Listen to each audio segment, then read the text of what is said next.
Today's creation is a fort built for Brethren of the Brick Seas. There was a bit of a war going on, so this fort started out as a half-ruined star fort, and the original idea was, after that point, it had been rebuilt with some towers on top, and we'll see what happened to that in just a minute. We have here the base of the water with some lime green mixed in, inspired by a build I recently saw on Flickr.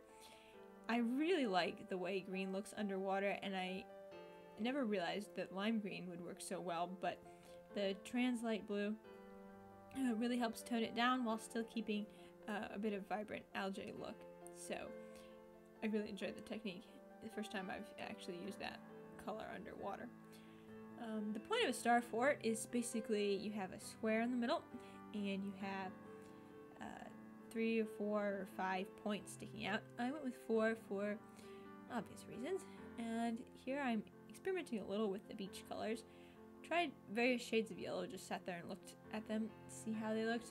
I decided in the end that I didn't really want to introduce more light colors, and so instead I just went with dark gray.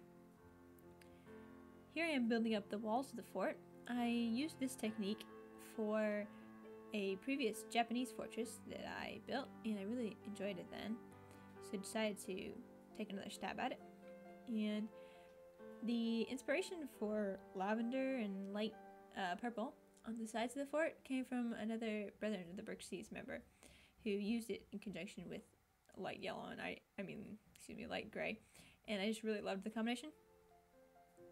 Decided to use it myself, even if it doesn't make much theoretical sense. Here you see I had some pink on the rocks, and I got rid of it and replaced it instead with lily pads on the water. It was my brother's suggestion to get rid of the light pink, and I decided after getting rid of it that it was a good call. It's just made it look a little too wild. So instead I put the lily pads and went with a more Asian vibe for the entire build. You'll see that I got rid of that light nougat, medium nougat block that was here a little bit ago. That was because diplomatic stuff happened in Brethren of the Brick Seas, and we didn't need the fort anymore. So I was less restricted as to where I could put it, what settlement, and I decided I would just run with the Asian theme that I was already feeling, and not worry about having to make it look like it had been rebuilt at some point in time, as if it had been just recently made more fortified. So after I had gotten a couple of the points done, I started to think about what else I might put in here. I decided I would put a cherry tree over on the side of with the most beach, and so I left a spot on the wall with some sideways bricks open for that. And then I built the back corner, which was actually kind of a waste. I don't really think you could see it hardly at all in the last pictures. But I spent time on it nevertheless. And I also did some dark gray tiling around the back, also just in case I got a higher angle. I didn't want you to just see empty space or my base plates. Here I am working on the tree. Went with a base of white leaves and then put pink flowers on them. About halfway through, my brother came along and said, "Don't you have any brown stalks?" And I was like, "Where were you 10 minutes ago?" Yes, the brown stalks were a great idea. It allowed me to lay the leaves on the tree much more organically. I thought about white for a second for the blockhouse in here, but it just didn't, just didn't feel right.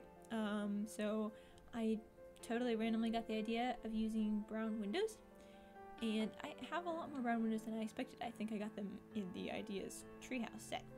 So I was able to use those for this, but then I decided it didn't look quite right. So I tore a lot down, tore off the crenellations, and turned this square center part of the fort, and I decided I just would build the blockhouse right on top of it instead of having crenellations going around the outside, which really looked a little funny. So here we have more windows, and in fact basically an entire extra story.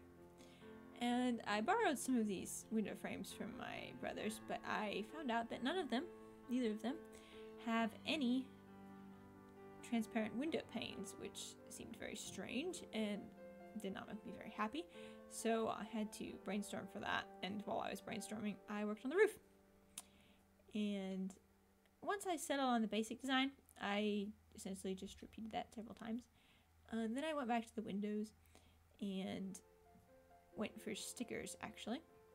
Some transparent stickers, and managed between those and a few other transparent bricks and cheese slopes to fill up the frames. So then I continued with the roof of the blockhouse, added some dark brown for a bit of texture and effect, and finished up top here with the same basic design that I had used for the other two stories, just a little bit more condensed. Then I decided that it didn't look quite right, especially the way it merged from the light gray bottom to the brown blockhouse. I decided to add a black strip around there to see if I couldn't make it look more natural, and also incidentally make it taller. That wasn't exactly an intended result, but it helped. And then I added a cherry tree growing out of the side. Just didn't make much sense maybe, but it looked cool, and I wanted to tie in the pink and the fun colors that we had going down below. And then I added a border around the next two stories, and a little bit more rock work off to the side here, and finally one minifigure sitting under the tree. And there you have my Japanese star fort